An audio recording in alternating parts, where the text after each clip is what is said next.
NATO has begun war games near Russia's border as tension simmers between the West and Russia over Ukraine. Nearly 5,000 troops and 800 military vehicles from 10 countries, including the United States, Britain and Canada, are taking part in the Sabre Strike exercises near the Latvian capital Riga.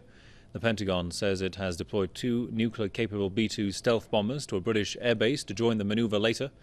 Russia objected to the war games, which moved to neighbouring Lithuania on Tuesday, calling the move an act of aggression. The Russian foreign minister criticized the Western military bloc's expansion towards the Russian border. He said such moves are, quote, counterproductive. The exercises will continue until June 20th. Denmark, Finland and Poland are some of the other NATO members that are taking part. Well, to discuss this one, let's go to Atlanta and talk to Jim W. Dean, Managing Editor of Veterans Today. Welcome, sir. Mr. Dean, we have NATO and the United States accusing Russia of provocation whenever Moscow delivers troops along its border. But I mean, isn't NATO's troop build-up an act of provocation in itself? Well, it's an act of provocation historically, because when the former Soviet Union broke up, and they wanted to demilitarize the situation and chill out the Cold War, they made very, very strong agreements that Western Europe was never going to be put in a situation of having to choose East versus West, particularly for a military situation. And of course, we can see now that the West had no intentions of actually following through on that. And they've just nibbled away, trying to push their way back to the Soviet border, which obviously can only be for some type of offensive purposes.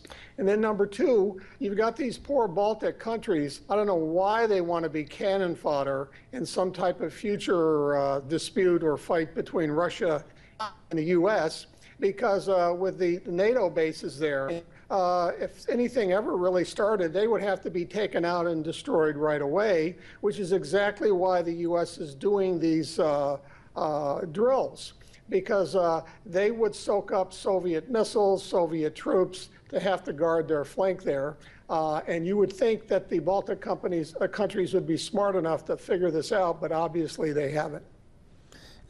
Earlier we had the French foreign minister dashing the hopes of Ukraine in its hopes to join the European Union. I mean, what would this mean for Ukraine? I mean, how much trust and confidence can Ukraine have in the West's support?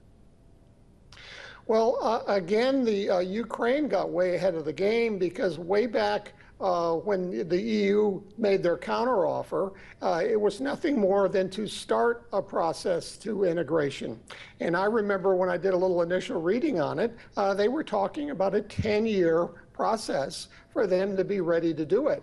And of course, Ukraine was desperate for cash, and they wanted money, which the EU was not willing to do. And that threw them back into the hands of the Russians, because they knew they could continue to get the gas subsidies. So the whole thing has just been crazy, and it's very, very dangerous. It's brinkmanship leadership, which is very dangerous, and there's been no attempt to get any kind of a public approval over this strategy whatsoever. And so at the end of the day, what is the likelihood of a military escalation in the Ukrainian region, and of course, what would the consequences be? Well, it's not likely in that everybody says they don't want to do it. It's just pressure, typically, to help out in negotiations and when they sit down and do some horse trading. But history has shown us what happens is some event pops up. We know their false flags are very, very sophisticated today.